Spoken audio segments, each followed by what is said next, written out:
Just, all right, people. Your boy man Mike here, the heavy hitters, man. Your boy Kevin will be here soon. Jew, man, introduce yourself to the people before we get into something real important. What's up, y'all, man? Y'all already know it's your boy Juju on that beat, as they always call me. Juju on that beat, man. It's your boy Ju Talks Sports. What's up with y'all, man? Y'all know how we do it every Friday. It's game time now, man. It's week Hey, one. man. We made it through COVID. We made it through so many deaths this year, man. There's been a lot going on this year, but we finally made it to week one of football. So breath of fresh Hey, air, man. man. Man, look. Hey, man. People can't believe that I get nervous, man. It's like, look, man. This is the first game of the year, bro. I'm a damn mess. I'm a for real. I'm a goddamn mess, dog. Like everybody, man. How many people we got in here? 21 people so far. Hey, man. 21. Look. I need to know right now, am I the only one? Put yes or no. Are you anxious? Are you ready about that? Are you anxious about this game, man? We going against the Seattle Seahawks. Just say yes, I'm anxious, man. Look, hey, the hell with that rise up. Are you anxious, man? Say yes or no. Okay, yes or absolute no. All right, y'all anxious, man? Let us know, man. But Let us good know. gracious, oh I feel like man, I'm finna like lace them up, dog. bro, like seriously, man. I haven't. It's just oh, what an energy, man. This energy, the energy. Here he go, man. Yo, Style, yo, man. yo, yo, Hey, yo. man. My bad. Yo. Hey, I had to blow the bathroom up. That was my bad, man. Hey, this a PG. This a PG Hey, show, hey, man. hey, You know, hey, I got to keep it real. we live. We live, No. baby. My bad, man. What's good, man? Hey, man. No, man. No, for real though, dog. Like I've been telling the people, man. Like we're nervous, man. Hold on. Let me say this, man. 19 years ago, man. Um, 19 years ago. It really doesn't even. It just seems like it was yesterday, man. That whatever you want to call it, I'll just say a terrorist attack. And leave all the conspiracy theories to everybody else. You know what I'm saying? But 9/11, 19 years ago, man, this nation was pretty much a wreck. And this is the first time in a while. That was the first time that I've actually seen the country come together the way they did, man. And to wake up that morning, I'm in a dead sleep. It's 8, 9 o'clock in the morning, man. And I get a phone call. I forget. I think it was my homeboy. He called me. He's like, Mike, you need turn on TV. I said, man, what the hell are you calling me 8 o'clock in the damn morning for? It's like 8 o'clock in the morning. Like, turn on the TV. Trust me, turn on TV. Man, the first building was on fire. A plane went through it, and not even a couple minutes. It seemed like a couple of seconds. The second plane went in town. I said, oh my God. That was the first time that I've ever seen anything like that. So man, you guys can tell y'all story about that, but man, we gotta send condolences to all the people and the families who are still, you know, suffering from that terrorist attack. Even like I said, it's 19 years ago. Like I said, man, my aunt has passed, went on past. Since then, she lived in New York, worked across from the building, and like we was calling frantic and scared as hell that maybe she was in that building. So it's like that was a real dramatic uh instance for myself. And what about y'all, man? Jude, Kevin? Yeah, man. I remember when 9/11 happened. This gonna show my age. I was actually in middle school when it happened, dog. And it was crazy because my dad is actually retired Navy. So we were living in Virginia at the time and we lived on a naval base. So my younger brother and sister actually went to the school like right outside the base, like right outside the gate.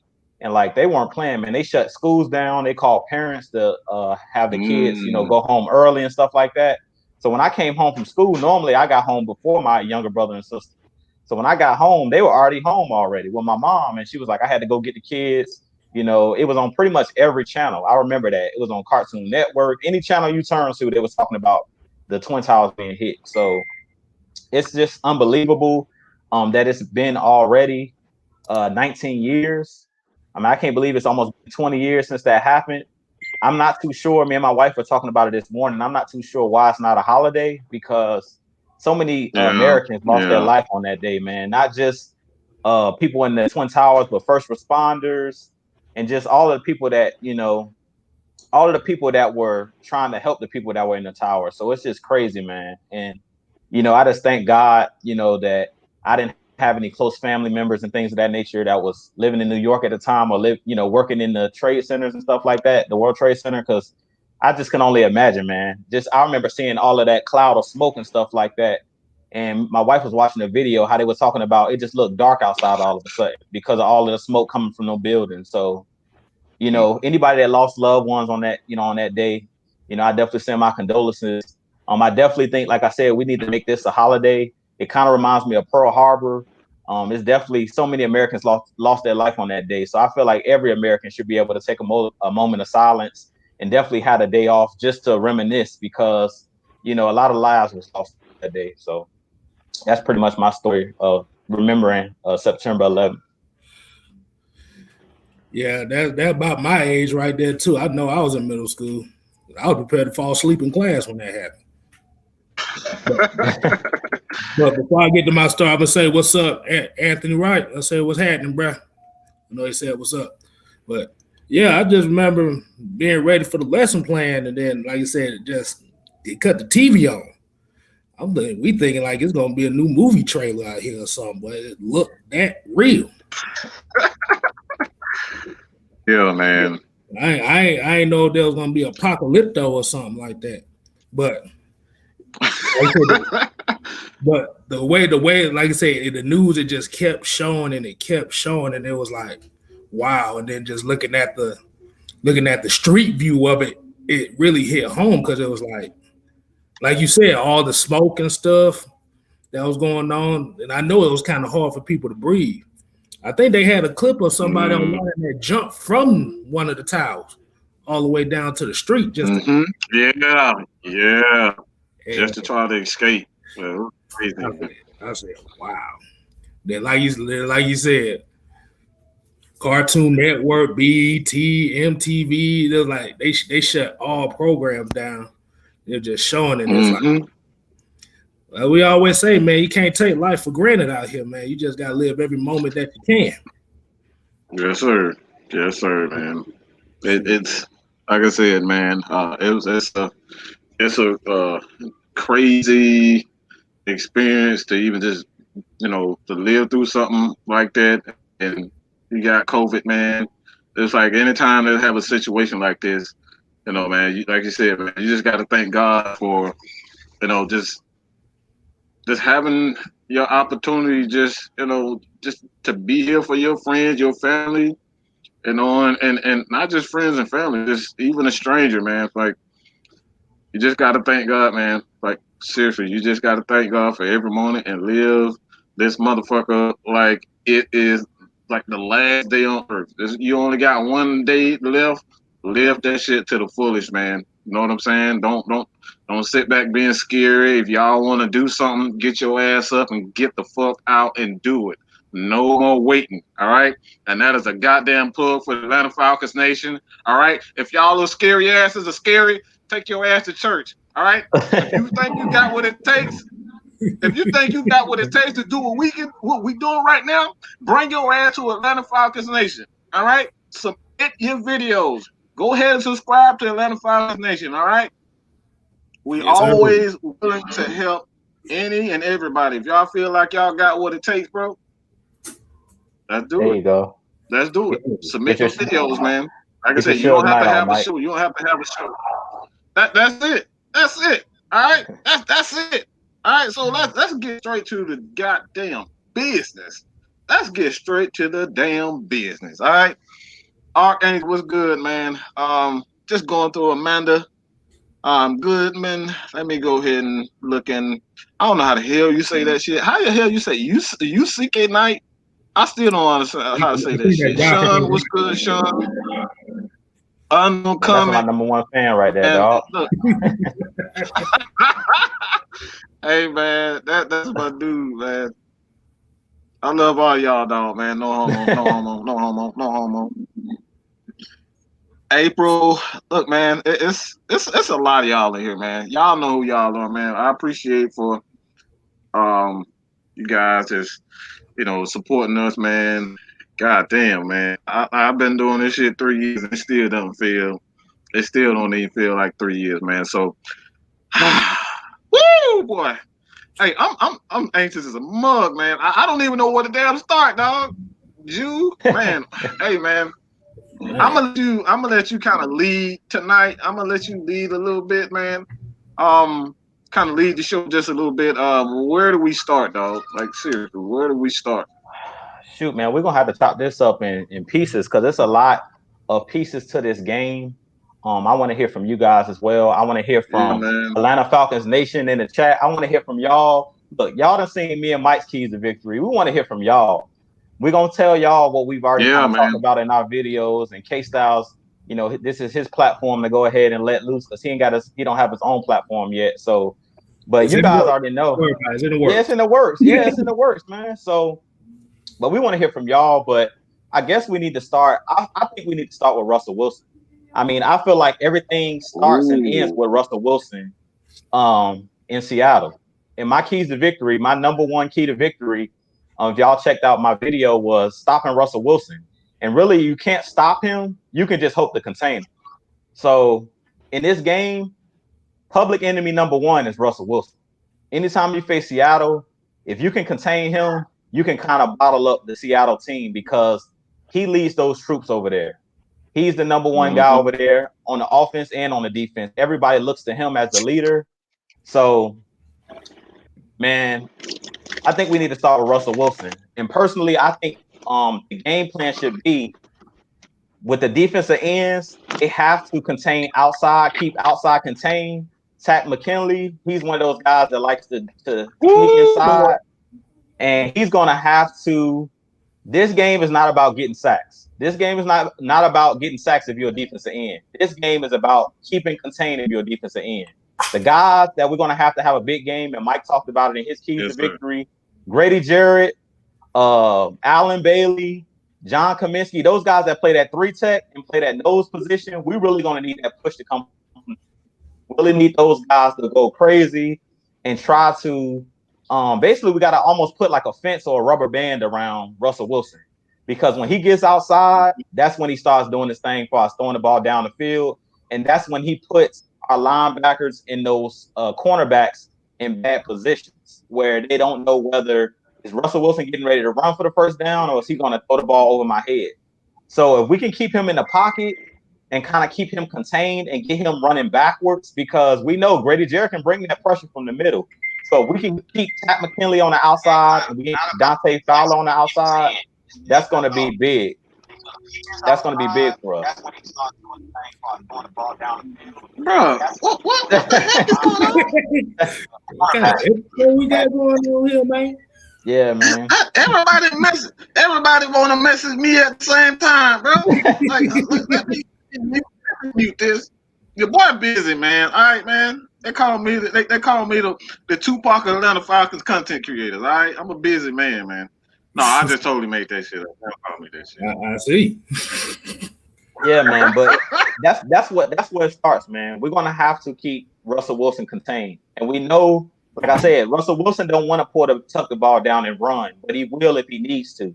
So if Takk McKinley, Dante Fowler, them guys that's playing on the edge, Charles Harris, whoever's out there on the edge, they have to keep contained. They can't allow Russell Wilson to break contain and get outside, because once he gets outside, that's when he's a headache because he has the option to run and pass. If you keep him in the middle and you keep him contained, you can get him running backwards. As I was saying, you can get Grady Jarrett and those guys flowing up the middle of that the offensive line, and then that puts pressure on him to run backwards.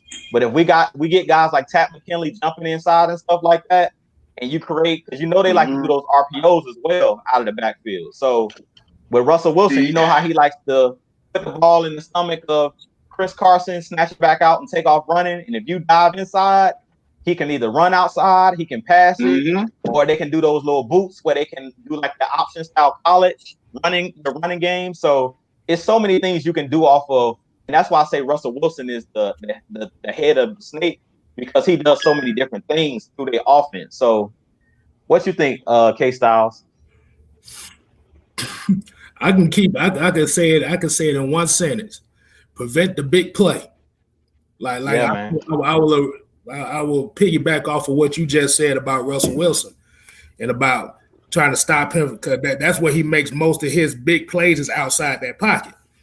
And like I said, what I've noticed with them, because like I said, Russell Wilson is one of my favorite quarterbacks in the league. They play a lot of schoolyard ball. They look like Kansas City out there without the speed receivers.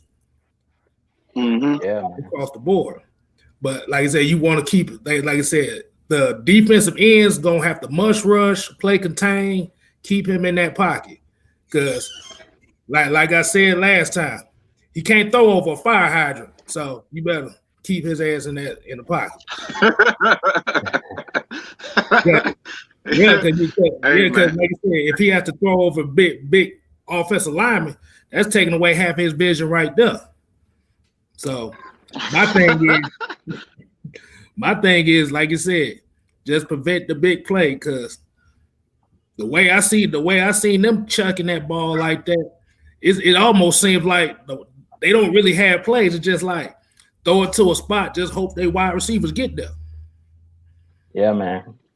And like I said, with the injuries we got at the cornerbacks, hopefully they'll be fine before game time, because you're going to need all the bodies you can, because DK Metcalf is a big boy. And he started coming on later in the year. Yeah, man. DK Metcalf, Tyler Lockett. Tyler Lockett's one of those guys down the field. He's the guy that Russell Wilson looks for. And another thing that they've kind of talked about this week is the defensive line and the secondary. They have to be on one accord. They have to help each other out. The coverage has to hold up to give those guys on the back end or those guys on the front end, as far as the defensive line, time to get to Russell Wilson.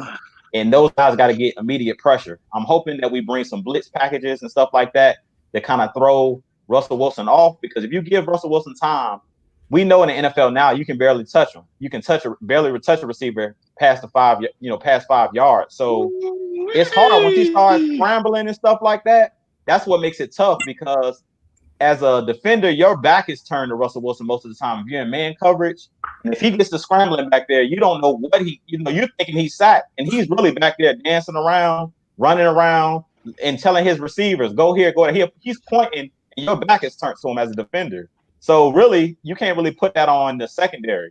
And that's why I've been talking about both ends are going to have to, the defensive line is going to have to help the secondary. The secondary is going to have to help the defensive line. They all going to have to work together. And I also talked about in my video, we're going to have a spy on Russell Wilson at all times. Somebody athletic enough, Foyer Lil-Khan, Deion Jones. We need a spy, dog. We have to have a spy. I'm glad you said that. I'm glad you said that. I actually don't think we should have a spy. Okay. I don't think we should have a spy. I think this is exactly the way the Falcons should do it. Because he's used to seeing a spy. He's used to seeing that. That won't fool Russell. That will not fool Russell. He's used to seeing a spy. He used to seeing a guy in the middle of the field. What I expect the Falcons to do is, you remember overload blitzes? Yeah. Where you blitz guys from one side. I think they should blitz him for the and force him to throw to his right side. Russell Wilson is good when he stops and plants his feet. You can't allow him to plant his feet. He's not like you said. He can't see over goddamn fire hydrant. So if he's on the run, guess what? He got tunnel vision. He only see one side of the field. So I think what the Falcons should do is use the right end, the left end, use him as a mush rush to see, kind of use him. And I think that should fluctuate whether it's Dante Fowler Jr. I think they both should kind of come in and to kind of take turns on the right side of the field because Russell Wilson is a guy who can get out. I think they should overload one side, blitz one side, and have Grady Jarrett. You know, it's almost like a stunt. You know what I'm saying? You have Grady Jarrett slant towards. You have the defensive tackle slant towards the right side of the line.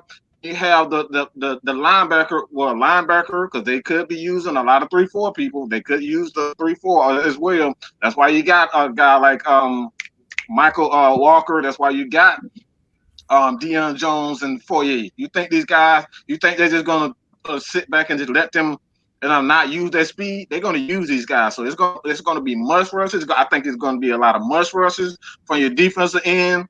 And they can either mush rush, stay right there, hold a point, or they can stunt off and let Grady Jarrett, kind of go slant towards the side to fill up that void, and then he tries to run. Guess what? You got the defensive end. He can come off the stunt and, basically just have him surrounded. So I think this is something they really need to get creative with the defensive side of the ball. Don't allow like I said, every quarterback in the league is used to a spy right now. That's not going to fool Russell Wilson. It'll fool his little ass here. He'll throw any damn thing. He don't give a damn whistle right there. He gonna do what the hell he want to do.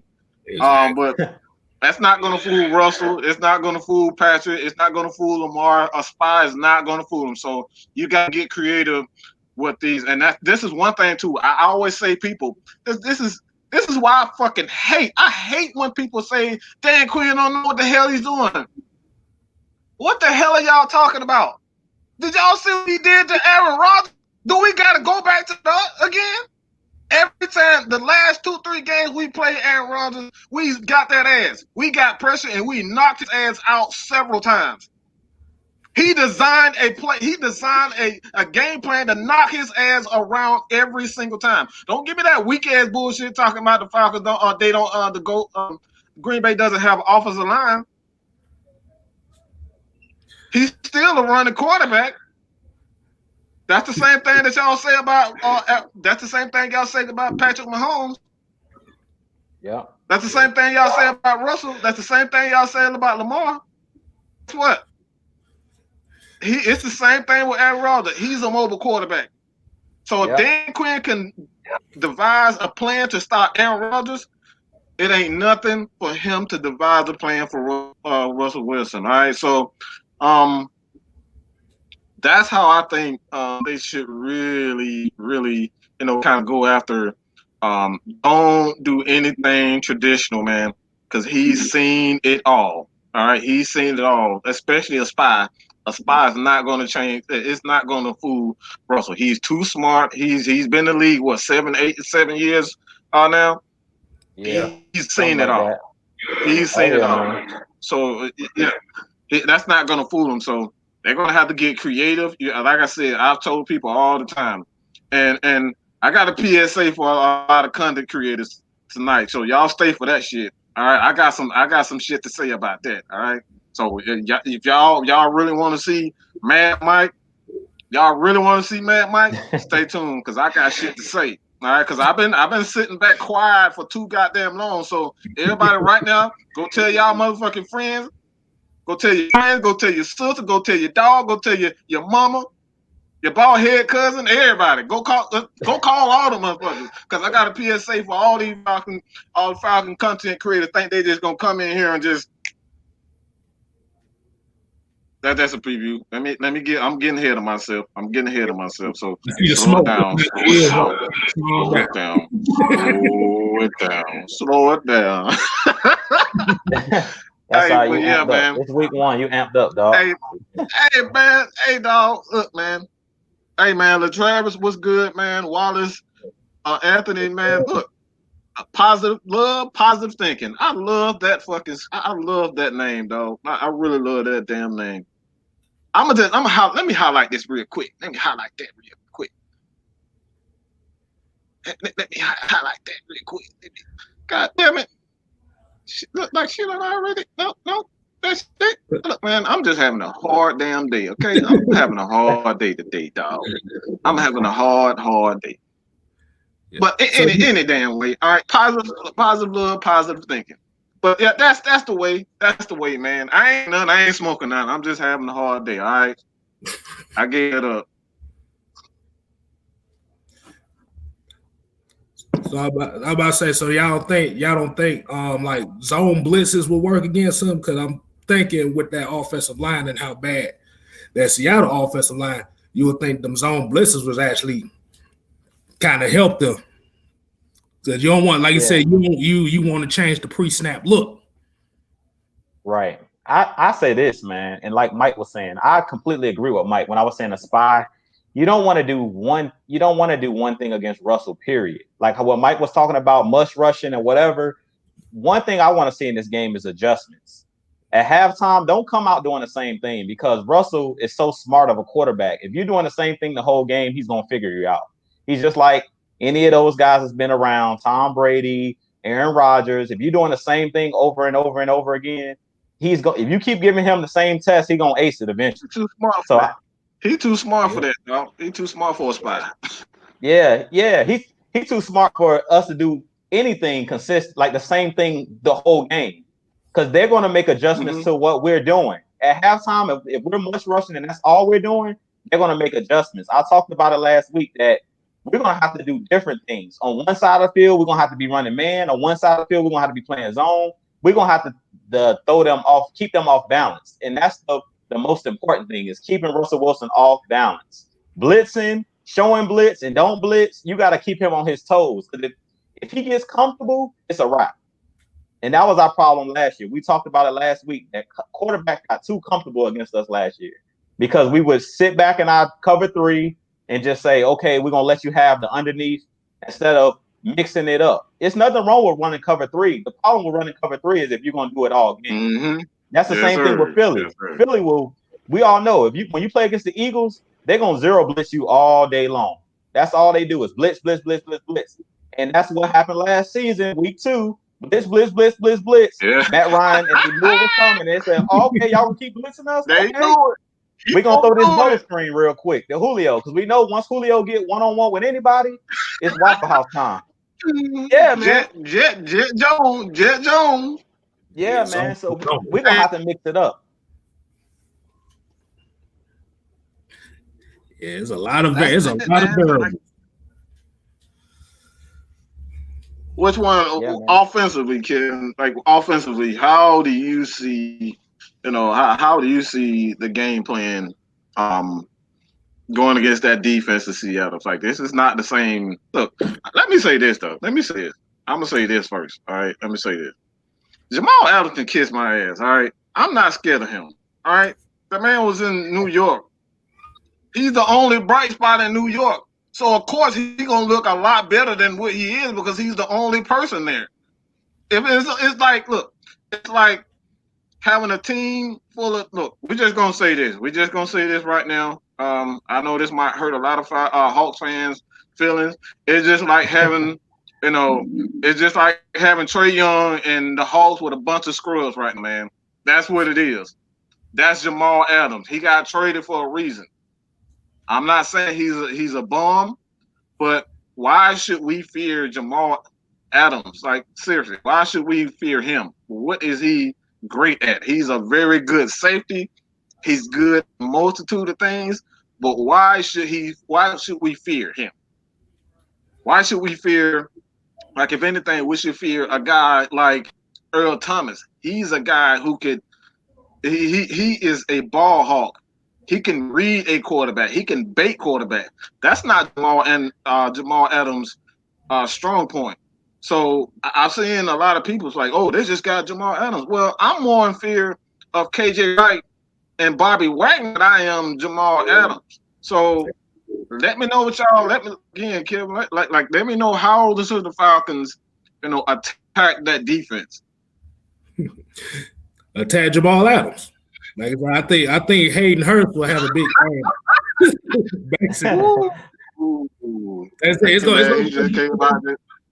It's gonna come down to 2 players. It's gonna come down to Hayden Hurst and Todd Gurley. Remember, like you said, Mike, the best thing is a run game. And the more you run the ball and establish the run, the more you keep Russell Wilson off the field. Yep. And like I said, and I think yes, sir. And I will say, if I could see Hayden Hurst having 100 yards this week.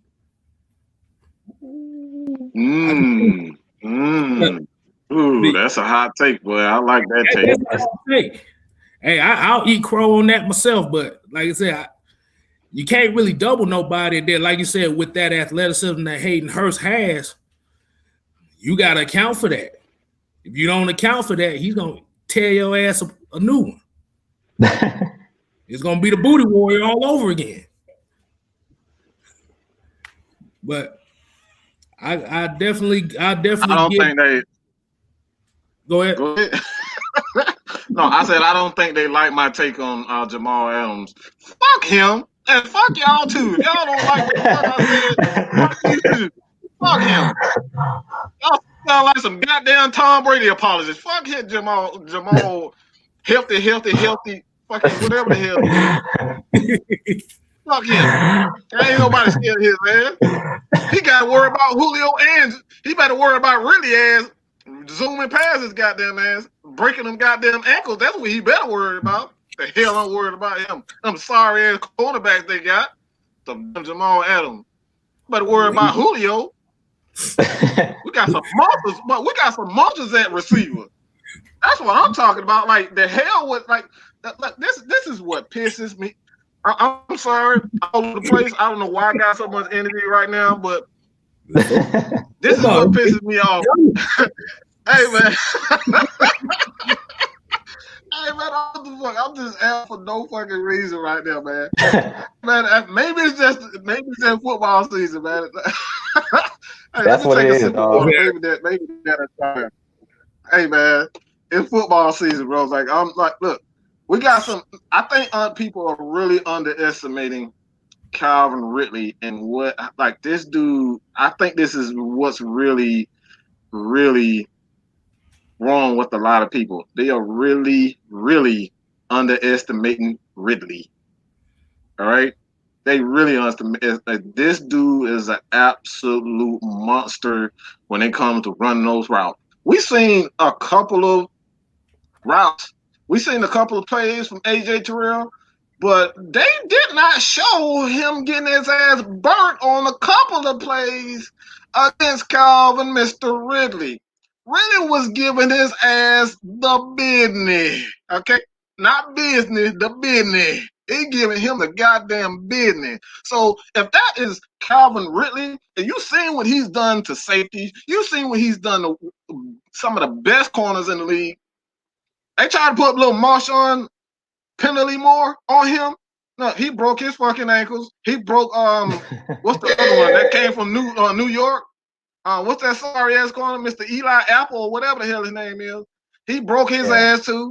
Like Calvin really is an absolute monster. And you put Calvin Ridley and Julio together. Come on, people. Let's stop. I ain't worried about no goddamn Jamal Adams. He better stay on his goddamn feet when you worry about them two monsters. And that's all I got to say about that, man. Yeah, man, I agree with you, Mike. I'm not too worried about Jamal Adams. To be honest, a lot of people talk about our defense, but I think that Seattle's defense is going to take a step back this year. And for the mere fact that I don't think that defensive line over there in Seattle, I don't think that they have the pass rushers that they need. A lot of people are forgetting they lost Jadeveon Clowney. Yeah. I'm not huge on Jadeveon Clowney as far as when he was coming out. He was supposed to be the Chase Young back then. He was that guy they kept showing the one hit he made in college against the Michigan Wolverines in the backfield when he demolished that running back. They kept replaying that over and over again. But I really think that they're going to struggle on that defensive line. They don't really have that premier pass rusher like how we got the Dante Fowlers and the Tack McKinleys. They have a bunch of no-name guys. When I was doing my video, I'm like, who do they got on their defensive line? Other than Puna Ford in the middle, like they got some decent defensive tackles, but they have no names up front. They got Bruce Irvin, but we've seen Bruce Irvin when he played for us. He washed up at this point. I'm sorry to say it, but Bruce Irvin ain't the Bruce Irvin of 7-8 years ago when he was playing with the Legion of Boom. Bruce Irvin is washed up. So I'm like, they really don't have no pass rush over there. And we all know if your defensive line is not holding up, and we all know that we got some dogs on the offensive line. Caleb McGarry, Chris Lindstrom, them guys are coming in the second year, and them guys were looking good in camp. We all know that we got Todd Gurley, and they were interviewing him this week, and we already know Todd Gurley just faced Seattle twice a year for the last, 4 or 5 years since he's been in the league. So he's used to playing against Seattle, and he's had some big games against Seattle. So I really think that, like you said, pick your poison. It's basically whose defense is going to be able to make plays, because I feel like both offenses are great. Like both offenses are high powered, but on the defensive side of things, I think that our defense surprisingly has more playmakers. Can I just be honest? I mean, they got Bobby Wagner, they got KJ Wright, they got Jamal Adams, but they don't have, their corners are suspect. They don't have anybody really on the defensive line, no big names. We can match up with them. They got Bobby Wagner, we got Deion Jones, we got Casey on the back end of the ball hawk. We got, you see what I'm saying? We got AJ Terrell coming in. So we got just as many playmakers. We got our Jamal Adams and Keanu Neal. And personally, I feel like Keanu Neal is a better player. And to me, that's not a hot take. To me, when Keanu Neal is healthy, he's just a watered down version of Keanu Neal, to be honest. So I feel like all these people that's pumping up Jamal Adams, I mean, to me, he's just a linebacker, real talk. When I watch him play, he plays like a linebacker. If you watch when he played with the Jets, he's not really a guy that's great in coverage. He's a guy that likes to play up around the line, and he's that intimidator. That's why they wanted him, because they don't have Cam Chancellor anymore. So he's going to play that Cam Chancellor role at box safety. That's all he is. He's not a ball hawk. You're not going to see him get 10 interceptions in a season. He's one of those guys. If you remember last year, his highlight of the season was taking the ball out of the New York Giants quarterback hand and taking it back for a touchdown. And if I'm not mistaken, I think they say he led the Jets in sacks last year. So that should tell you he's not somebody that's a ball hawk. He's a guy that they use for blitz. He's basically a glorified linebacker. Man, that's some WWE type shit. That's some WWE fucking flag football shit. Grabbing the ball. You gotta get out of here with that bullshit. Yeah, man. Corey, let's hold up 1 second. This is Corey Fielder. I'm a Kansas City boy, born and raised. I've been here in Atlanta for 10 years, support our local teams as well. With that being said, I'm stoked for Atlanta versus KC game. I love this show, Maggie. Has put together, bringing y'all together and chop it up, man. You guys are well versed. Look, man, I truly appreciate this, man. Like this is exactly why we do. Like, we're trying to bring, nothing but the absolute truth of the facts of the matter. You know what I'm saying? Like, I might joke around every once in a while. You know what I'm saying? I still don't think we should be afraid of Jamal Adams. I wasn't joking when I said that, Jamal Adams. But I like, honestly, man, like we here to give you guys nothing but the truth, the facts, entertain the hell out of y'all, because I don't want to hear fucking D-Led. No, I don't want to hear D-Led. I'm tired. I know y'all tired of hearing D-Led talk. So y'all can tune in to Atlanta Falcons Nation. You can go to Talks Sports, all right, Mike Sports, and hear us talk. Y'all don't want to hear them old ass takes. Y'all don't want to hear that old ass grumble shit that everybody else be talking, man. Look, man, bring y'all asses here, support us, man, and trust me, we got some big things. We got some big things coming for you, man. There's a lot of Falcon content creators out here who are absolutely great, man. And like I said, you guys support them too. But like I said, I got some for that ass. I got a PSA a little bit later, but appreciate that, Corey, man. What the hell were we talking about? I'm all over the goddamn place. Like, my mind is like, bro, I don't know what the fuck I'm on. I ain't smoked none. I ain't drank none. I don't know what's wrong. I can't focus, dog. I literally cannot focus right now. That's that football junkie high right there. Hey, maybe that's it. Bro, I can't focus, man. I cannot focus, bro. I don't know what's wrong with me. Yeah, man. But you was talking about the offense and the defense, basically. We were talking about Jamal Adams and why we shouldn't fear Jamal Adams. Because, like I said, he's a glorified linebacker. All he does is play in the box and blitz and play up close, and he's an intimidator. That's what his job is. Everybody want to know what Jamal Adams is. He's another version of Keanu Neal. He plays down in the box. He's not a ball hawk. He's not somebody that's going to get a bunch of picks in the season. That's not what he does. He's a hard hitter, and he's a guy that plays up near the line like a linebacker. That's all he breaks the good for. He'll give you 100 tackles in the season because he's dang near a glorified linebacker. That's what his job is, and that's why Seattle won. He's a knockoff Keanu Neal. That's it. He's a knockoff Keanu Neal. There you go. That's it. That's what he is, man. He ain't got that power about him neither. He clacking no shoulder pads like Neil though. Oh no. No. That the Dikembe Mutombo wag. No. He ain't packing that type of power, dog. No, sir. Hey, man. Good. You make an excellent point, man. You want to say something, man, about that, Kev? About what our defense was expect from our defense? Yeah, how the offense. Yeah, how offense, man. Well, I mean, you can go to defense, man. It's your show, man. Hey, shit. Hey, I already said it before. Like you said, mush rush. I'll go and test them tackles. I'll test them tackles. And like you said, do some stunts. Like I said, zone blitzes. Like you said, you don't want to give him the same look twice. Nope. Cause we not playing against Mike Glennon, so yeah, you can't give him the same look. This ain't James Winston. Woo! Hey, man. We guaranteed to at least get 2 picks, at least 1 pick with James Winston in that mug, man. But like Charles Weaver said, running zone of man, I'll man up on him. I'll man up on him on the outside. If they want to make big plays, make them earn it. Yeah. Oh yeah, man. I somewhat agree with you, Kevin, when it comes to that. I'll say this game is going to be about matchups too. And Mike talked about it a little bit earlier this week in his live. If AJ Terrell doesn't play, and I don't know if he's going to play or not, but the key to this game is Isaiah Oliver. Isaiah Oliver is the key to this game, y'all, because you're only as good as your weakest link, and we need him to have the game of his life. So from what I've been seeing out of him in camp, he's doing a lot better at looking for the ball when the ball arrives, and that's all due to Joe Witt being the coach of the secondary now. Joe Witt with those corners, he's teaching those guys. Every practice, he got them guys when they first get there, working on the jugs, learning how to catch, because most of the time they say you're a DB because you're not a wide receiver because you can't catch. So he got those guys working on their hands, and he's teaching those guys that you don't wait for the ball, you play through the ball.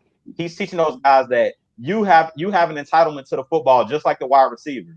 And I feel like the biggest problem, not just with Isaiah Oliver last year, but with all of our corners, even when we had Trufant, is a lot of the time they wouldn't attack the ball. They wouldn't look for the ball. They would just attack the man. So it's like, attack the football. Go for the football. Try to make a catch. Try to make a play on the football. Forget trying to a lot of times our guys will face guard a lot, and that's why Isaiah Oliver would get in trouble. He would face guard a lot, and they would call a lot of penalties on him, pass interference and things of that nature, because he would never look for the football. A lot of the times he's in position to make a play. Same thing with Devondre Campbell when he was here. A lot of times he was in position. They just weren't looking for the football. So I feel like the biggest thing that Joe Witt is bringing over to this secondary is for these guys to look for the football. So when Kevin was saying play man-to-man, I would play zone and man-to-man. But on Isaiah Oliver's side, he need all the help he can get because they match him up man-to-man against DK Metcalf or against Tyler Lockett, who's a speedster. That makes me nervous just for the mere fact that Isaiah Oliver, he's one of those corners where if he gets beat, he doesn't have the foot speed to catch up if he gets beat. So he's going to need somebody over the top of him sometimes so he can be confident. So early in the game, I wouldn't put him on the island by himself because Isaiah Oliver tends to kind of shrink when that pressure gets on him. Last year, he kind of shied away from the moment at times. And that's one thing I love about, to me, AJ Terrell. It seems like because he played at Clemson, he played against the top wide receivers. When players made plays against him, it didn't faze him. It's like, okay, you got me that time, but let's go back, let's run it back, let's do it again. Isaiah Oliver, to me, kind of held his head down last year when plays were made. So we're only as good as Isaiah Oliver because it seems like he's going to be the guy on the outside. Yeah, we do got Darqueze Dennard that they can throw out there on the outside, but without Kendall Sheffield, who was in a walking boot this week, which I don't think he's playing at all this week. So we're kind of short-handed at the corner position. So Isaiah Oliver, we're going to need him to have a big game. We're going to need him to be technically sound. We don't need him to necessarily get an interception. We just need him to play within himself. Be confident, be aggressive, but play smart. Because Isaiah Oliver, to me, he's a solid corner. He just has to get that confidence. So early on in the game, I hope that they don't go for a streak pattern or a 9 route where he's one-on-one. Because if somebody catches a deep pattern on him, sometimes he tends to fade. His confidence tends to fade. So I hope that he's ready to go. I hope that Joe Wick got him ready. And if he ain't ready, pull him out and put Dennard on the outside. I don't care. We don't have time for we don't have no time for holding your head down. This is live bullets now. This is no longer training camp. So we need everybody to come out and play their A game. So we're only as good as our weakest link. And to me, the weakest link on that secondary is Isaiah Oliver until he continues to develop. So what you think, Mike?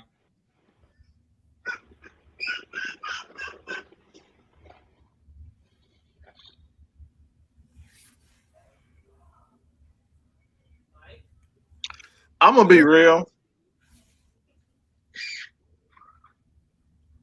I think we need to stop. I think people really need to stop being so hard on Isaiah Oliver. The guy didn't play terrible. He did not play terrible. He was not a terrible corner. He was a flawed corner. There's a difference between playing terrible and flawed. He was a flawed. And veteran quarterbacks like a Drew Brees in this division, they will pick your flaws apart. That's his problem. His technique is flawed. Desmond Trufant, he was technically sound. You could not take advantage of him. He had very little technical flaws. Isaiah Oliver has technique issues. This is the first thing that Joe Witt said when he came and he looked at the corners. He said, I looked at Isaiah Oliver, and what I saw immediately was his hands weren't in the right place.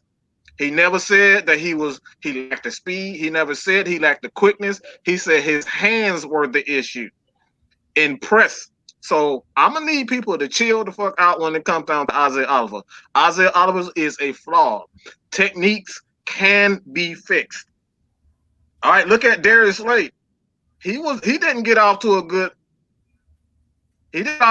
start. And your boy Jeffrey Okudah, from when I'm here, not even damn starting. And they had him as the best corner in the draft. So these corners coming out of college, if you're not playing against elite talent, I still think it comes down to technique. You're not going to get those, like in the NFL, they're going to pick up every little small technique issue in your game, and they're going to exploit that shit. The way Isaiah Oliver repeatedly, I've seen the film. You guys can check it out yourself. You can see it in the highlights. Isaiah Oliver, the way teams took advantage of him was those fade throws over his head because he didn't get his head around quick enough, and he was already beat off the ball, off the jump. That's his issue. Once he fixed those technique issues, but his pressing, he's gonna be great.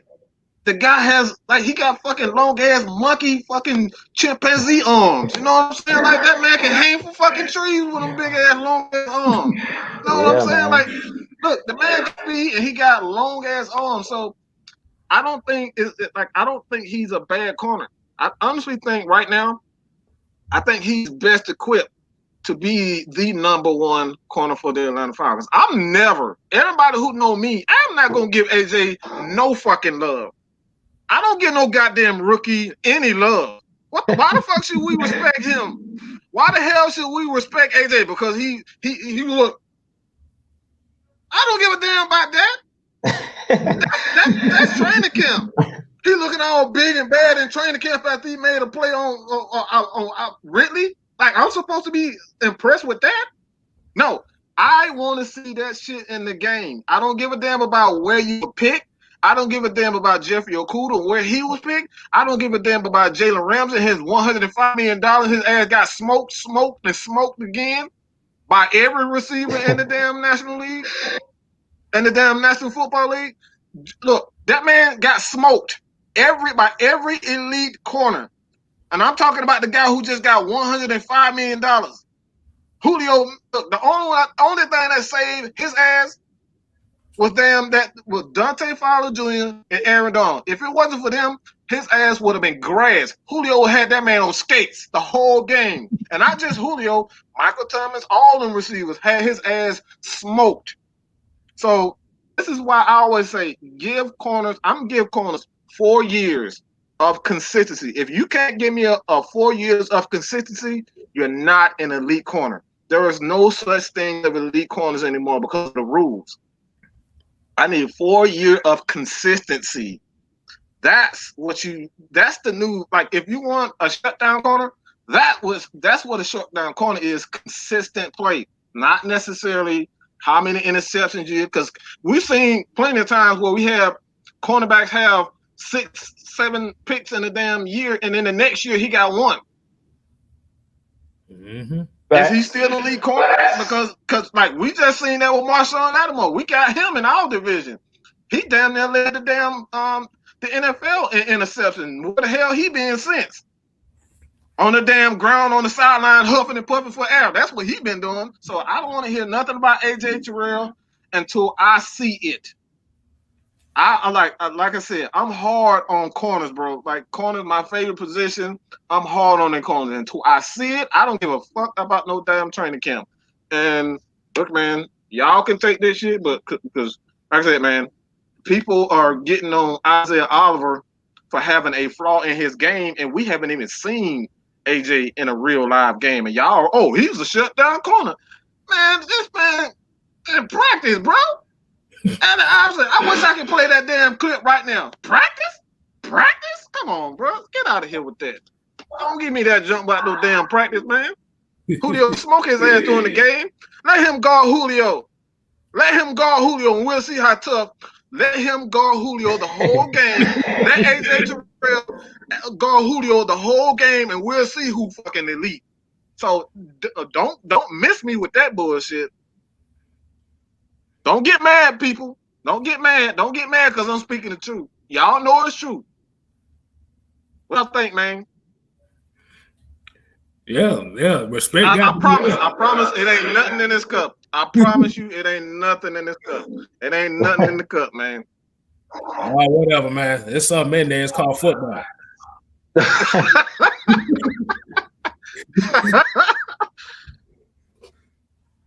Who gets the first sack this year? That's a good question. Ooh, y'all can take that. Ooh, yeah, y'all take that. Ooh. I might want to make a wild guess. I'm gonna go a little different. Y'all go ahead. Let y'all know. Go ahead, man. I'll let you start it off, man. See what you got. Hey, man. Hey, you know who I think it's gonna be? It's gonna be crazy as hell, man. I think what's going to happen? I think Grady Jarrett, I think Dante Fowler Jr. and Tack, they all gonna get immediate pressure, and Tyler Davis is gonna end up getting the fucking sack, bro. Yo, watch. I'm telling you, bro. Watch. That shit gonna happen. You go like, how the hell they get all the work, and then Tyler Davis will get that high speed work in the NFL, bro. That's how it works. I mean, you look at Agent Claiborne. Everybody like, how the hell he get 6 sacks? Because everybody else was doing their job, and he cleaned up. That's how the NFL work, bro. Yeah. That's true. Get the snack sacks. Yeah. Hey, man. I'm not. What y'all think, man? I think, like I said, I think it's gonna be Tyler Davis. It's gonna be somebody like that. If not Tyler Davis, it's gonna be somebody you least expect to get the sack, bro. Man, that's tough. I think it's gonna be one of the guys on the edge. I say it's gonna be either Tack or Dante Fowler. The reason I say that is because we know they double teaming Grady on the inside. So somebody gonna have to step Mm-hmm. up when they're being, in their one-on-one matchup. Somebody's gonna have to step up and beat that number one, beat that one-on-one matchup. And I think it's gonna be Dante Fowler, real talk, just for the mere fact that he has more than one pass rush moves. Dante Fowler sets people up, man. He was teaching Tack that you can't just bull rush all game. You got to use your bull rush to set up your speed rush. You got to use your speed rush to set up your bull rush. You can't just be coming with the same thing. You can't let them see your hand. It's like when you playing cards. If you playing spades, you can't let people know what you got in your hand. So you got to keep mixing it up. You got to have a counter move. And that's what Dante Fowler used. He used them counter moves. He's bull rush, then speed rush. And he throw you off balance. So I really see I think Dante Fowler might get the first sack because he's so relentless. Like you said, he pretty much wrecked the whole game against the Falcons last year when he was on the Rams. Him and Aaron Donald, he was goddamn giving Caleb McGarry all he wanted. He was making him look like a rookie for real. That was one game he definitely looked like a rookie. He whipped Caleb McGarry in that game. I mean, I think he had like 2.5 sacks, 2.5, 3 sacks. He the one who ended up hurting Matt Ryan in that game, if y'all remember, when he had that ankle injury. Yeah. Because he was he lived in the backfield. So I don't know if he was auditioning for Dan Quinn. Like, look, I'm going to show you that I'm worth the money. He came to Atlanta and showed out. I guess he was just auditioning for Atlanta in that game. That was probably his best game of the season last year. So I really think it's going to be Dante Fowler, just for the mere fact that he's going to get a lot of one-on-one matchups, and he's a guy that knows how to use his moves wisely. We're going to see if Tat McKinley been listening and being his understudy, and if we're going to see Tat McKinley bull rush all game, or is he going to mix it up? Because we all know Adrian Claiborne he wasn't the fastest guy, but he used his hands.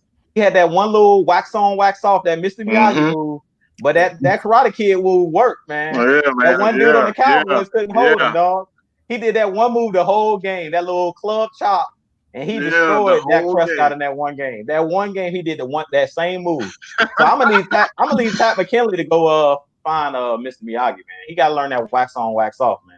Because Adrian Claiborne, he got paid a couple times for the Falcons on a 1-year deal just because he knew that one move, dog, but he was elite with it. So I'm like, I need Tat McKinley to learn another move, something to counter his bull rush, because he's good at bull rushing, but you got to counter it and throw them off balance. So I think it's gonna be Dante Fowler. I think he's gonna show everybody why he got that money why he got the bag. What you think, K-Stlyz? I'm gonna go with kind of how Mike set his up, but I'm gonna go mine a little different. I'm gonna say Keanu Neal get the first sack of the season. That's a good one. That's a good one. Yeah, you got me. You got me with that one. I kind of like that. I kind of see it. I can see that happening too. Cause like you said, you got that 3 safety set now. Like you said, Keanu Neal now is the big nickel linebacker safety. So he gonna be in what does it say? The boogeyman coming for that ass. Yeah, he want to prove he still got it. John Wick. John Wick, man. Exactly. Hey man. I like that. I can definitely, because I said I was gonna say that PSA for later. Yeah, but don't do it, man. I'll just say this. I'll just say this, man. I'll say this. I've said it before, and the Falcons, believe it or not, man, Jeff Hobrick needs more respect than what he's been getting, because people don't realize that he calls the plays on first and second down. And if you don't get stops on first and second down, it don't matter if you even get the third. Like, you may not even get the third down. So you need to call the right plays on first and second down in order to get the third down. You know what I'm saying? So Jeff Hobrick, he does a great job of mixing the plays and mixing the formations early in games. And like that's right there is where you set the tone for the defense. It's mixing your defense early in downs in the first quarter. It's like they're not used to the Falcons coming out and core defense and trying to figure out if they're gonna blitz or who's coming. Is it Keanu? Is it Ricardo? Is it Casey? Because Casey can lay a hit on your ass, man. Casey, they don't call him Crazy Casey for no reason. That motherfucker, he will launch at your ass like a goddamn missile. Like he don't give a fuck about his own body. He don't give a damn about his own body. That dude is nuts. Okay, we've seen him. So, I like you just never know. And I said the Falcons are going to do a lot of weird things that we're not used to. I don't think we'll continuously see the cover three. Cover three is always it's a part of every defense. Every defense. The only thing with the Falcons, they just run more cover three than other teams. So we're going to see cover three. Make no mistake about it. But it's how you mask those defense. And this is what the issue has been with the Atlanta Falcons offense more so than the defense. The offense has been extremely see-through, transparent. You know what's going to happen. They're going to find a way to get the ball to Julio, Calvin Ridley, and they're going to throw the ball. We know that. But the reason why the Falcons offense hasn't been as explosive the last couple of years is because, well, I'm not even saying the last couple of years, because even 2018, this offense was pretty good, believe it or not. They was ranked one of the best offenses. Just the defense has just let us down. But when you look at the offense, we just get absolutely no consistency from Mr. I'm laying at home right now, talking about everybody that don't know what they're saying. Stay out of my business. Y'all don't know what y'all talking about. Y'all probably don't even know what I'm saying. I'm talking about Mr. Devontae Freeman. Devontae motherfucking Freeman. Still on the damn, he on Twitter tweeting and shit. Y'all don't know what y'all talking about. Y'all don't live my life. Look, we know your ass is at the bench right now. You know your ass is at home right now. We know that shit. But like I said, man, it comes down to just the Falcons. They got to mix it up on offense and defense. We can't continuously see the same stuff over and over and over again. They got to mix it up. And I actually had a friend that was talking about Dirk Cutter learning Kyle Shanahan's offense. Like, look, let's stop this. All right, let's stop this. Kyle Shanahan didn't invent the fucking West Coast system. He didn't. Believe it or not, he didn't. Dirk Cutter was running the West Coast offense in Jacksonville long before Kyle Shanahan became a coach. He was running that. You remember that Jacksonville with Fred Taylor, Mark Brunell, Jimmy Smith, Keenan McCardell? Yeah, that was Dirk Cutter was a part of that. Believe it or not. You know that? Did y'all know that? People, this man is a very good offensive coordinator. He knows offense. He knows the West Coast offense. So we're going to see a lot of different things when the Atlanta Falcons offense, man. We're going to see Dirk Cutter's offense. We're going to see Kyle Shanahan's offense. And I think it just come down to being – I don't think it's going to come down to one particular set, whether it's 3-4, being three safeties, or you seeing four wides, you see big formation. I don't think it's going to be one particular thing. The Falcons just got to mix it up throughout the entire on offense and defense. I got something for special team, but I'm going to let y'all go, man. Go ahead. Do y'all thing. I'm about to say, Boogie 24 said, who you think is going to get the first touchdown? Woo. I'll take this one first. Go ahead, man. Go ahead. Hayden Hurst. Cause he gonna blow by Jamal Adams. Like he gonna blow his ass out the water. Hey, I like that, dog. He might get his ass for about 35, 40 yards. Ooh, man, that's a good one, man. Hey, I'm telling you straight up, man. It's gonna be Calvin. It's gonna be Calvin Ridley for me, man. I think Calvin Ridley, like, hey, look, bold prediction. Calvin Ridley having 2 touchdowns in this game. I'm telling y'all, the first one might be a double move because the corners, I think the guy's name is Flowers. That's on the other side. How we talking about Oliver? Yeah. They have Shaq Griffin or Shaquille Griffin, and he's good. He's solid, but the corner on the other side, Flowers, he's suspect. Yeah, he's suspect. And we all know that Calvin Ridley is the number 1 receiver. Yeah, he's the number 2 for us because we got the best receiver in the game. We got the GOAT playing at that, Julio the GOAT. So on any other team, Calvin Ridley's the number 1 receiver. So I'm telling y'all right now, Calvin Ridley gonna have 2 touchdowns in this game. He gonna go over the top on somebody, and he gonna get by that number 2 corner, Flowers, whoever covering him. He gonna get by somebody. He gonna get loose, and when he get loose, they're gonna be in trouble, man. He could easily have over 100 yards in this game. I easily see it because you can't double team everybody, and they're gonna have to double Julio. And with Todd Gurley back there in the backfield and him sucking them linebackers up with that play action, I'm telling you, it's gonna be a shot to Calvin Ridley over the top, and it's gonna be pretty.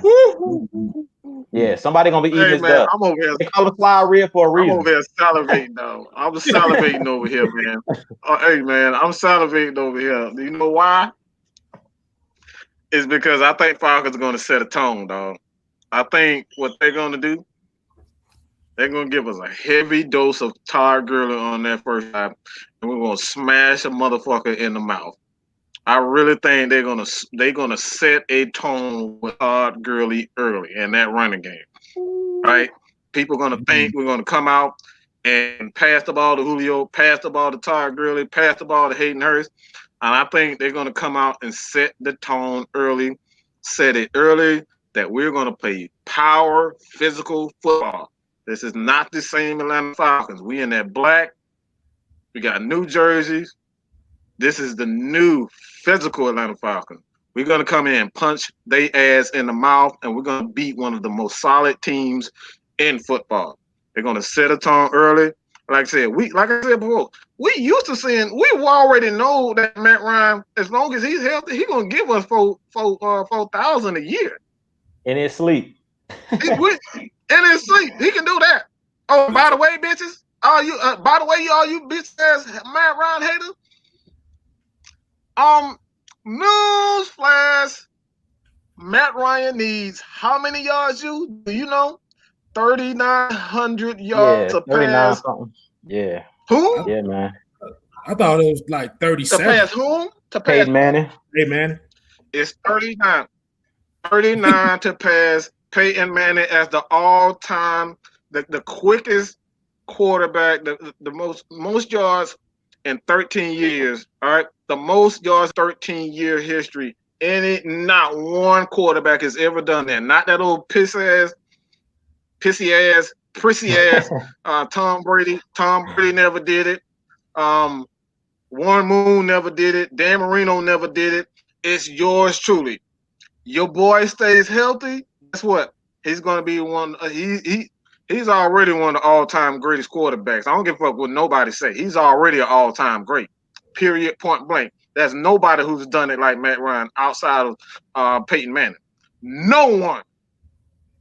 When it comes down to these numbers, no one has done it consistently like Matt Ryan. From the very beginning. My boy Travis said this shit on the other day. On their extra point. This man threw a fucking touchdown his very first pass.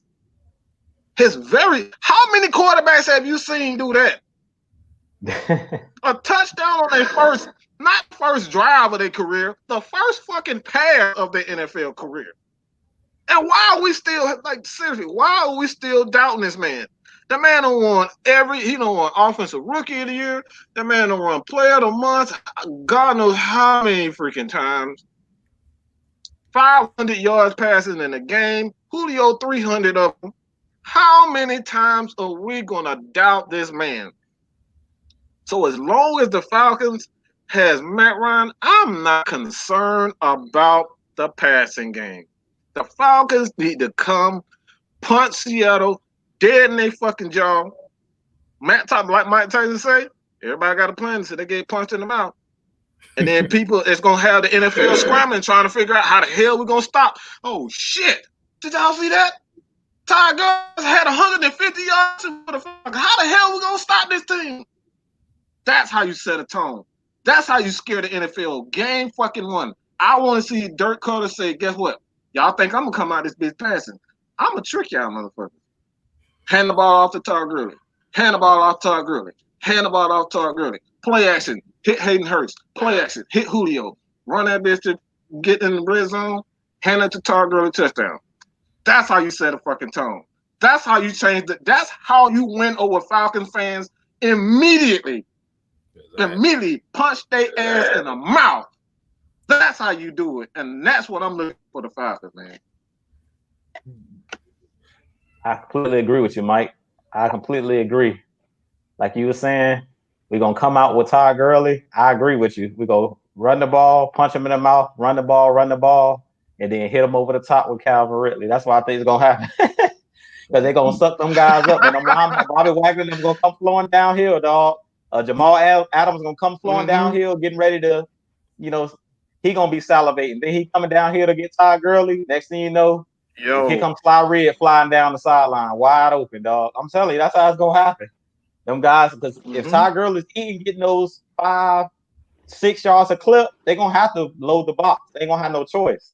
And then once they step up, that's when I think we're going to hit them over the top.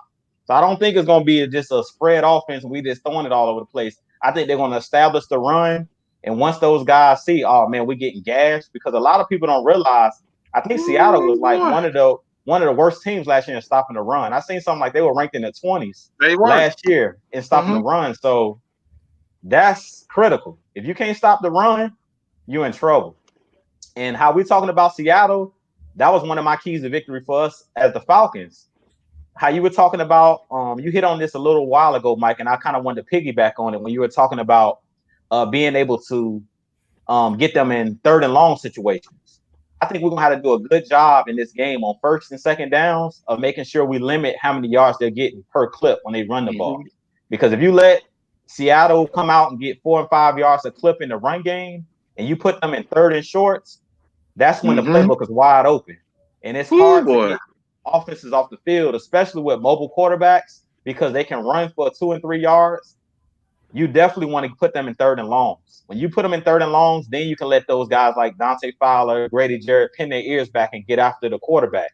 So if you can put them in 3rd and 7, 3rd and 6 and longer, we really can, get after Russell Wilson. But if it's a lot of 3rd and shorts, 3rd and 3, 3rd and 2, 3rd and 1, it's really hard to get off the field. And that's what hurt us last year, because a lot of teams, they would gut us right up the middle with the run.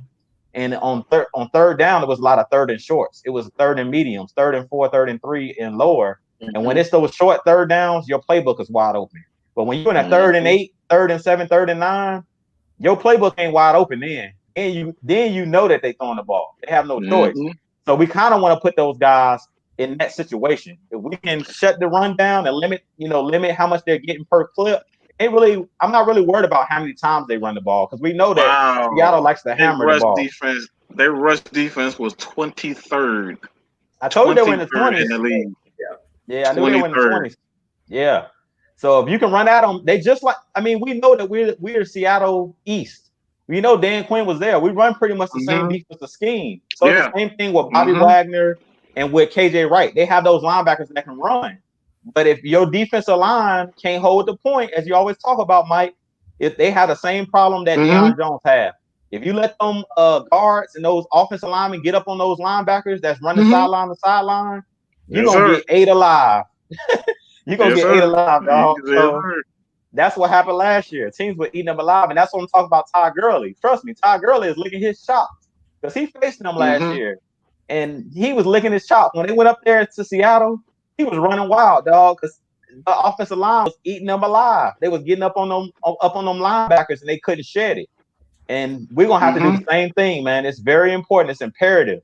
I talked about this in my keys to victory, that our defensive line is going to have to do a good job of everybody standing there, keeping their gap integrity. You can't jump out of your gap. You got to stay gap integrity. Forget trying to get a sack necessarily. You want to stay in your gap, because when you jump out of your gap, that creates holes for the running back where they can cut backside. And you guys got to definitely go check out some film, man. Because if you go and check out the film of last year's game, yeah, man, yeah, it's not just Pat McKinley. I went back and I was looking at some film of last year's game, and there was one play I was looking at with even Ricardo Allen. He played a lot in the box last year when we played Seattle, and there was a couple plays where he got undisciplined and he kind of tried to go in the backfield, and that hurt us too. So everybody just has to stay disciplined. And in this game, it's going to be very important that we keep them to 3rd and longs. We got to keep those runs to mediums. when they run on first and second down, because we know they're going to hammer that rock at least 25 to 30 times, because you know that's what Seattle do. They're a running team first. And they like to do the same thing we like to do. Run the ball, boom, boom, boom, play action off the run. So we got to be ready for that run, that run game that they're going to give us a heavy dose of Chris Carson. They're going to give us a heavy dose of Carlos Hyde. So we got to be prepared for those guys. Mm-hmm. Absolutely right. Oh, we got another question. What do you think? What do y'all think about the ATL logo? Oh man. Hey, I about to say the uniforms already remind me of the Mean Machine. That thing nice. Hey, look, if nobody know what Mean Machine is, like I said, that's one of my favorite movies. God damn it. Mean Machine. Yeah. Exactly. That's why I say I think that's how I feel like they're gonna play this year. It does. Mm-hmm. It does. It does look like that. I don't know, man. I like it. I just wanted black. I just needed black back. You know what I'm saying? I just had to have black. So as long as I got what I wanted, I'm good. I don't give a damn about the logo. As long as we got black, all right. We had to get back into black. Back in black, man. I feel good about that. So I like that the red jerseys. I think I like those too. The white's real hard. Like they did a good job with the jerseys, man. Like they really did. They gave us exactly what we wanted. They gave the fans exactly what we wanted. So I'm satisfied with everything, not just the logo. I'm satisfied with everything, dog. Yeah, man. Black stuff. Predictions, man. Predictions. Woo, man. I hate scoring predictions, man, because I'm the fucking worst fantasy football player in the United States, man. I'm absolutely horrible. I'm horseshit when it comes down to fantasy football. I suck, okay? I absolutely suck when it comes down to predictions. I suck when it comes down to scores. I suck. So I guess I'm forced to say this. I'm going to say it's going to be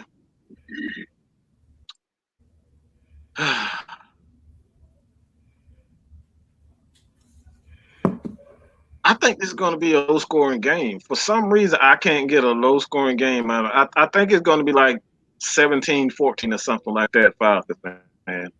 I think this will be a very competitive team. I think the Falcons do have I think they really do have the advantage. And the reason why I say they have the advantage is because the Falcons have incredible athletes. Like they have some monster athletes. And early in the season, it's you don't have a lot of chemistry. So a lot of teams can get away with a lot of, athletic. If you got a lot of athletes, you can kind of get away with some things until chemistry. You develop that chemistry in the offensive line, develop that chemistry in the defensive line, and that quarterback receiver. I think since the Falcons have had their receivers for a while, defensively for the most part, they know each other on the defensive line. So it's like they have athletes, and I think early in the game, the Falcons are going to be able to score some points, and you're going to see these guys kind of get in a rhythm before Russell Wilson and those guys. Like, I just don't believe in anything defensively in Seattle. It's like Shaquille Griffin is a pretty good player. We know what KJ Wright and Bobby Wagner, but they can't carry the team on their own. You still need to get pressure on the quarterback. And you said, Juice, like, who do they have? Like, I'm not of anybody on that defensive line. Jadeveon Clowney's not there. So why am I afraid of them? I'm afraid of them blitz Jamal Adams. I mean, have y'all seen Todd Gurley play? Todd Gurley's a pretty big guy. Let him try to like those guys go head to head. I think Todd Gurley will be able to run past him, stiff on him. Like Todd Gurley's stiff arm is something that stiff arm is nasty, dog. So you're not going to get a clean shot on Todd Gurley, man. You're not going to get a clean shot on him. So I think I'm not – everybody afraid of Seattle because of Russell Wilson, and I'm just not afraid of him. Like, I'm seriously – I'm not afraid of Seattle. I can say I could be afraid of a Kyle Shanahan 49ers team because they have a good defense and a running game, but I'm not afraid of them. I mean, we even told we pretty much beat San Francisco. So if we beat San Francisco, I think we can handle Seattle. So, and San Francisco, that's a well coached team. It's a well coached team. So I'm just not afraid of them, man. What you guys think, man? What's the score, man? By the way, I said 17-14 Falcons. 17-14 Falcons. That's my prediction. You want me to take this one, Drew? Yeah, you got it. Man, please. I'm not good with prediction. If I was good at prediction, I'd have won the lottery by now.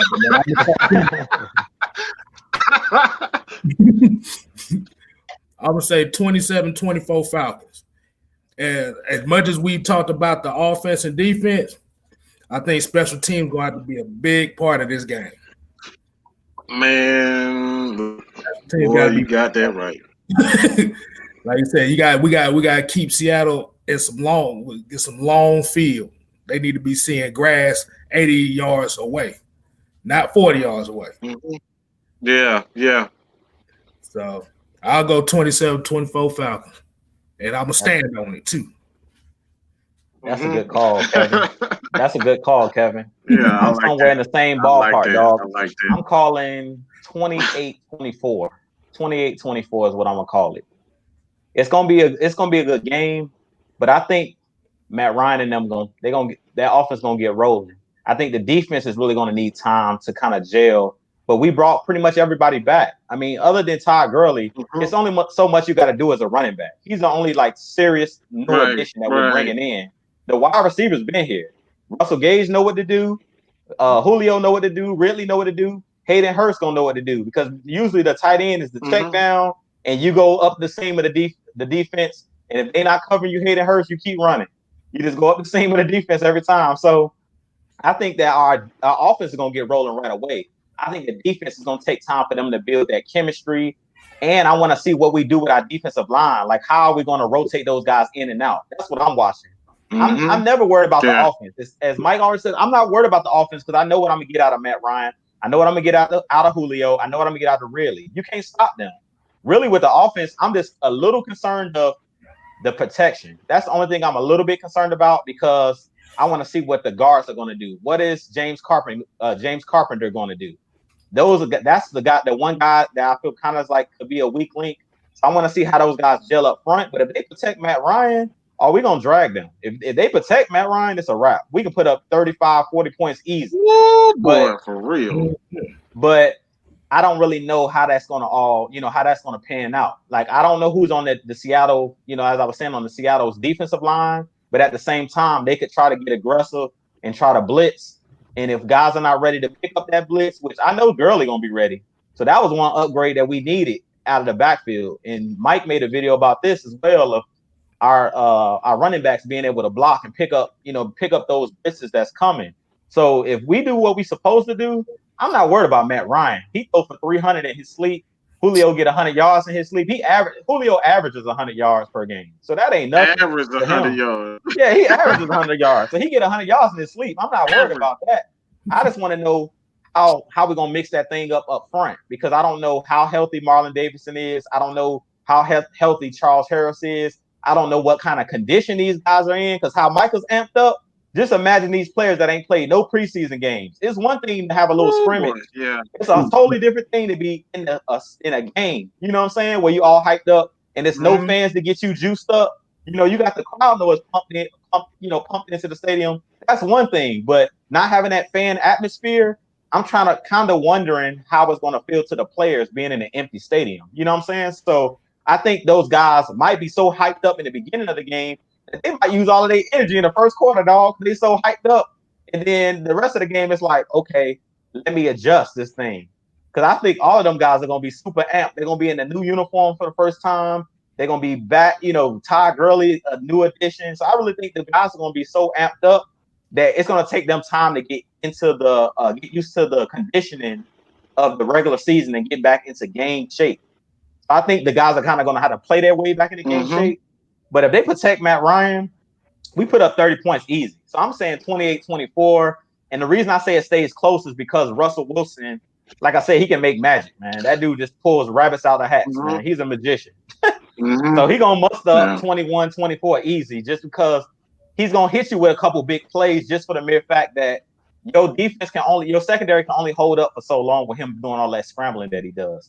And you ain't going to sack Russell Wilson 5 and 6 times. If you do, God bless you. But I ain't seen nobody sack Russell Wilson 5 and 6 times in the game just because he's Houdini, man. He's so good in the backfield with running around and things of that nature that unless we bring pressure, if we just rely on our front four to get there every single time, those guys are going to tire out after a while of chasing Russell Wilson around back there. So he's going to get a few deep shots just for the mere fact of him, him improvising. So I say 28-24 is what I'm calling. But the Falcons going to win the game. That's all that matters. We're going to be 1-0. That's the main thing. That's all that matters. That's all that matters, dog. As long as we win that game. It could be 3. It could be 6-3. I don't care. The dub is all that matters. Yeah, as long as we get the dub, dog. That's all that matters. All right, man. I think it's PSA time. Woo, man. Hey,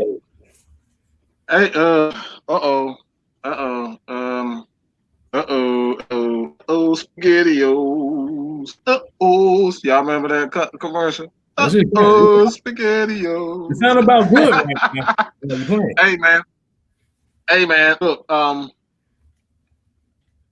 I'm gonna let y'all go, man, because like this is like I need full attention on what I got to say about them.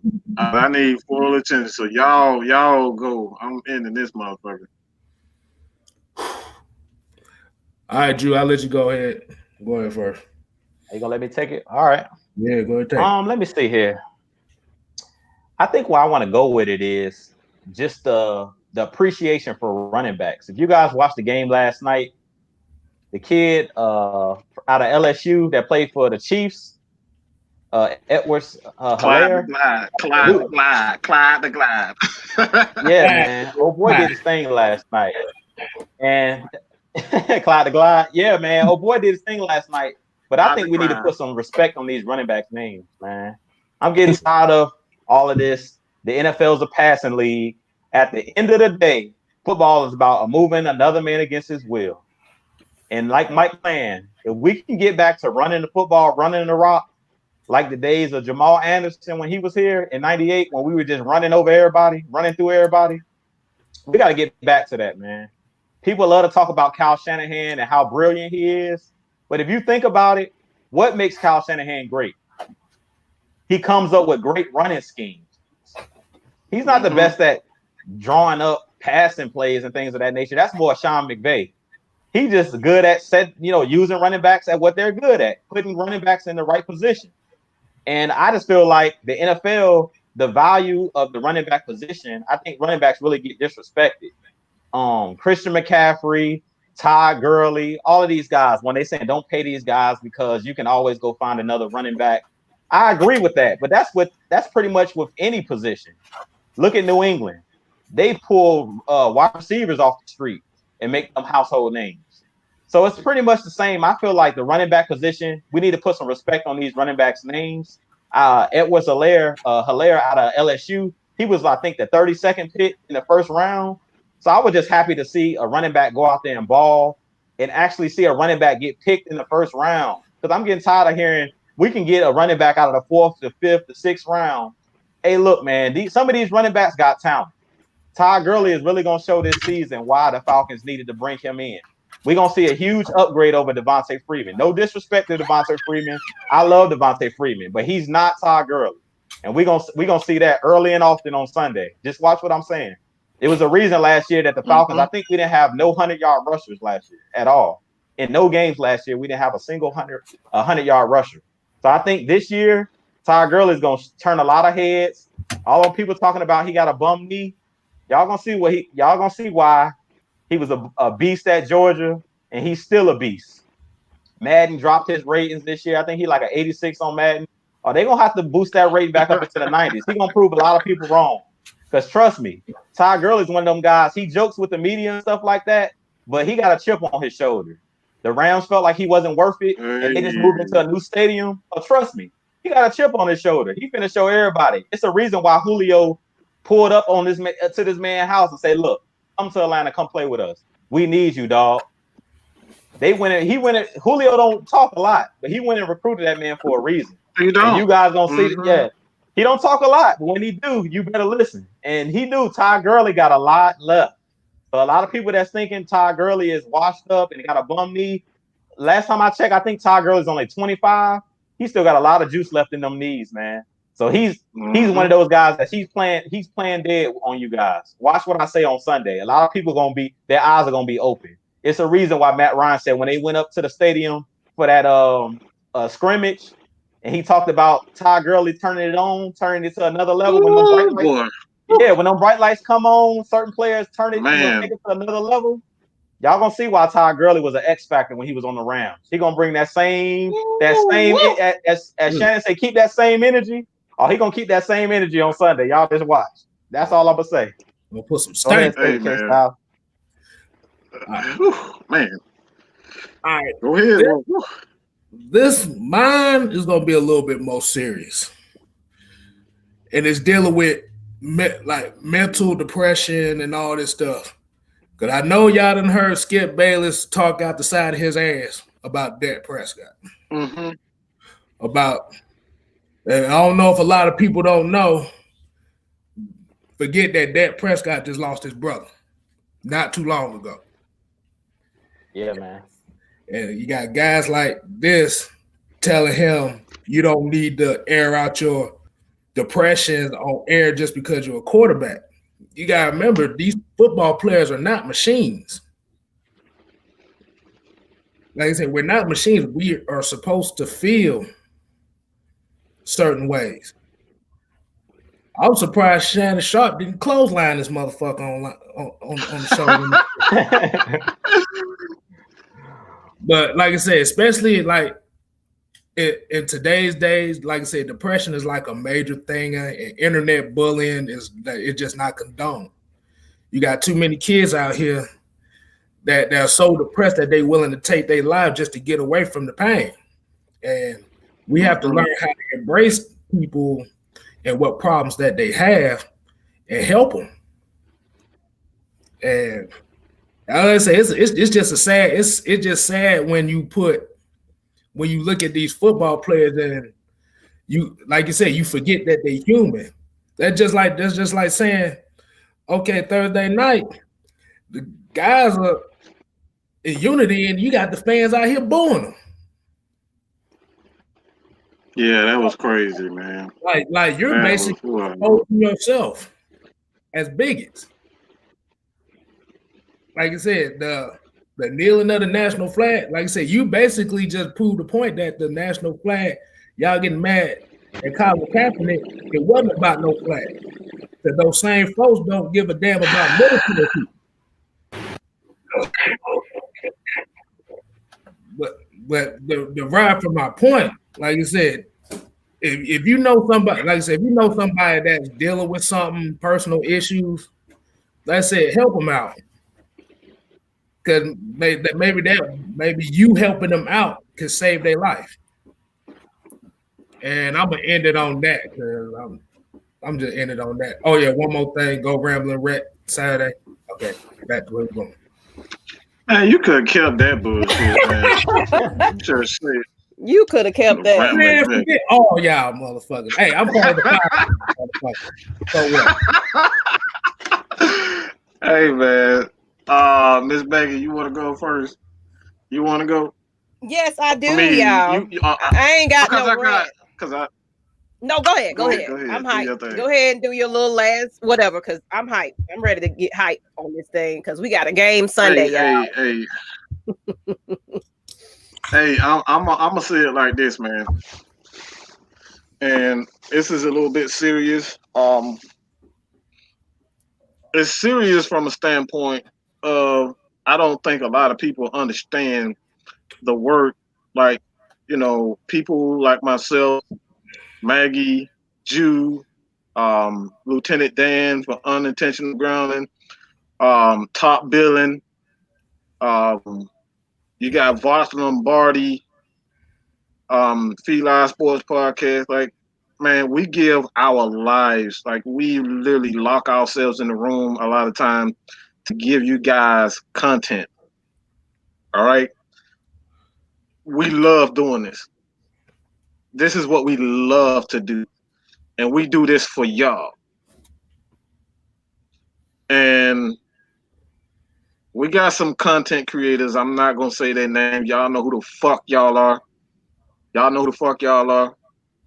And I'm going to just say it just like this. I'm not taking this shit no more. I'm not taking it anymore. What we're going to do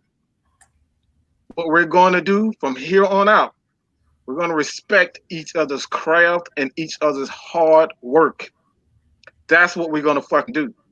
And why I mean by that, if you know deep down in your heart that you or whoever came with an idea, give the motherfucker the proper credit to cite him.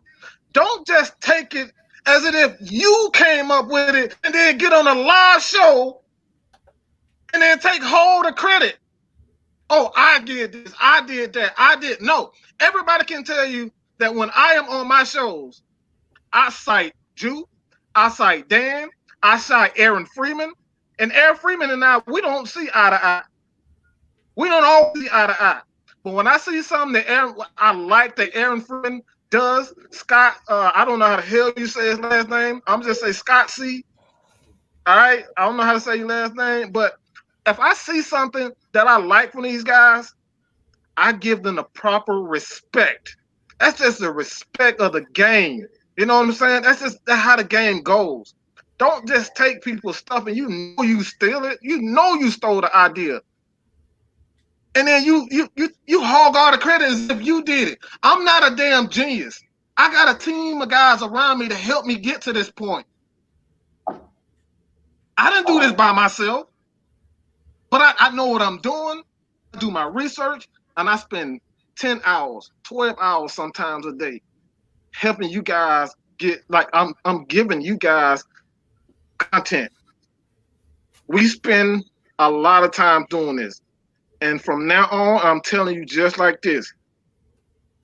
I am no longer faking it. I'm calling your asses out. If I continue to see it, I'm calling your asses out from here on out. And look, I ain't gonna. I'm gonna just end that because I might say some stuff and that shit might end up on, and the police might get involved, and I don't want to get 5-0 involved. But I'm gonna say it like this, man. Y'all ain't gonna keep stealing from us and then hogging all the credit as if y'all did it. I don't. All my stats, y'all can tell me. I when I make videos, I take screenshots of people's stuff and I give them the credit for it. I help everyone, anyone I can. I help anyone that I can. You got 3-4 people. We got a team of players. We got a team of people. Man, Mike don't do all this all by himself. Lieutenant Dan helped me to become a film guy. Pat, the real Patman. This guy teach me how to look at stats and how to break down stats. I didn't learn this shit on my own. I had people to help me. So when I see people take your shit and then hog it as if they came up with the ideas, I got a big problem with that. What we gonna do in Atlanta Falcons content creators, man, we gotta start respecting each other. We don't respect each other. And that has to end. If we want respect from ESPN, we gotta start treating each other right. We gotta start treating each other right and start hogging all the fucking attention for yourself. So with that being said, man, look, man, like I said, I don't want to say no more, but I'm really getting pissed the fuck off. And when I see some shit on people's channels, and then they hogging all the glory. It's like, motherfucker, I just saw you a couple of days ago on Twitter saying that, my idea was stupid, and then you get on the fucking live and say, oh, guess what? I told y'all I did this. Man, look, y'all know who it is. Y'all know exactly who it is. I ain't gotta mention no names. Y'all see it. Y'all see it, bro. Y'all got we gotta hold people accountable for their actions. We gotta hold people accountable for their action, bro. And like I said, we work our ass off. We work our ass off to give you guys the content and to help each other. You know, like I said, Miss Maggie, man, Lush Exchange, Talks Sports, Kevin AFN, man, he got his own time to come. We work hard on our shit, and we're just not gonna let nobody sit back and take all the glory for some stuff that we putting together. Like that ain't happening, man. If we can't do it together, you damn sure ain't gonna steal it. You damn sure ain't gonna steal it. And that's all I got to say about that, dog. That's a PSA. Shit is about to get real from here on out. And that's all. I'm gone, dog. I promise you that. You'll have some problems for me. Yes. Well, on that note, you guys, guess what? We got to rise up this Sunday. We got to bring it. We might not be in the stadium, but y'all need to be blowing up Facebook, Twitter, Instagram.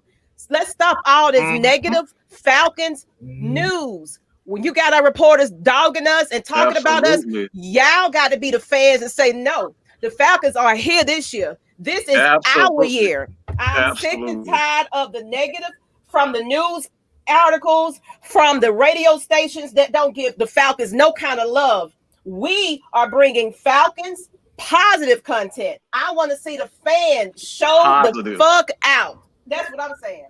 Show the fuck up, y'all. We got to show them that we are the greatest fan base there is. I'm tired of everybody sleeping on the Falcons. Whatever's going to be happening, y'all got to support your team, be behind them. Stop getting in these players' inboxes. I'm serious. We need to be behind our team. Stop calling out our players. Support them. You know, hype them up, because guess what? They ain't have to get out there and risk themselves and lives to put on a show for you guys. So I want y'all to come with it. You know what I'm saying? Please. And whoever this is, Hayden Keish. What's up, Keish? Whatever, Keish. I see you, girl. You're New Orleans Saint. I ain't giving shit about Saint loving ass. Don't you know what? Loving ass. Oh, Saint loving ass. Keish, you know what? Keish, just for that, you can come on the show for the rivalry game week for New Orleans Saints. I want you to come on and talk that shit. I'm calling you out, Miss Ma'am. Okay. I'm calling you out, Miss Ma'am, because you bringing it. You bringing it today. Let me get my hype on while you hating. I'm just saying, the Falcons are going all the way this year. I have confidence. We look good. We look like the old team. So you know what? You know, I'm excited. As long as we can stay healthy. I'm a little nervous, but that's all right. You know what I'm saying? We're going to get out there. We got Gurley now. You know, we got some, and Julio ain't missed a beat. Matt Ryan ain't damn getting no older. He just looking better and better and better. Y'all going to give my man, Matt Ryan, the recommendation that he needs. I'm sick of it. So let's go, y'all. I just want to get hyped. We got a game this Sunday. I'm excited. Hey, man. Hey. I was about to say, did you go to the Derek Moore School of Motivating? Hey, she on it, boy. Hey, she on it, bro. Hey, man. That's what football season do to you, man. But it's all love, dog. Like, seriously, man. That's why I try to help all Atlanta Falcons content creators. But look, man, I'm one. Look, man, if I see you on the street, I'll say the same thing to you. You know what I'm saying? I ain't trying to take that route, but like, we got to start respecting each other. You know what I'm saying? Respecting each other hustle, because y'all don't realize how hard a lot of people work on this stuff. And like, we really love what we do, and we see people that don't get the proper credit, and not just the credit, just the proper respect to cite that you said something incredibly, intelligent. Like, whoever it is, Kevin said something. Give him the proper credit to say, look, man, I heard this from Jew, and Jew make a lot of sense. How fucking hard is that? Like that's the thing, bro. Like, that's what I'm talking about. You know what I'm saying? I don't need to be praised. Hell, I'm cocky as it is. All right. I'm fucking conceited. I got a huge fucking ego. Ain't nobody got to tell me nothing. But you gonna respect our hustle. You know what I'm saying? You gonna respect our hustle. That's all I'm saying, dog. So, man, I don't want y'all to go and, I don't want nobody going in, ruin somebody, downvote their videos. Man, we just gotta demand respect where it's due. That's all I'm saying, dog. So, with that being said, if ain't nobody else got nothing to say, man, we can end this. I got one more thing. I got one more thing to say. And this is something what the fuck all the Patriots fans that's been talking shit for the I mean, seriously. Man, hey man. What the fuck? Oh my god. Yeah. Like I said, I would respect you if you said you was the fan of the player, but don't act like you the fan of the team. And once the player's gone, you ain't talking with the team no more. Yeah, man. That's just like how the so-called Chicago Bulls fans of the 90s was. Yeah. It disappeared, dog. It disappeared. My last word would be stop dick riding. I'm a Falcons I'm a Falcons fans for life. Players come and go, baby. Exactly. Yes, sir. Exactly. Absolutely. We got $40. We can get some more hoes. I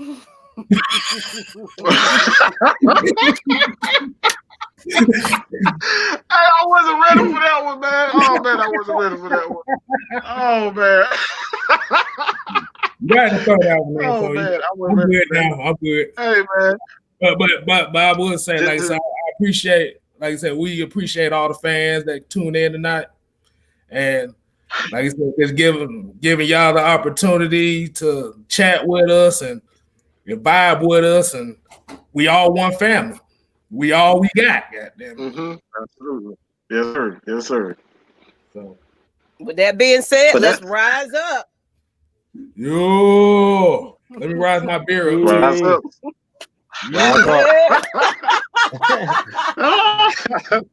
And we out. Man. Peace.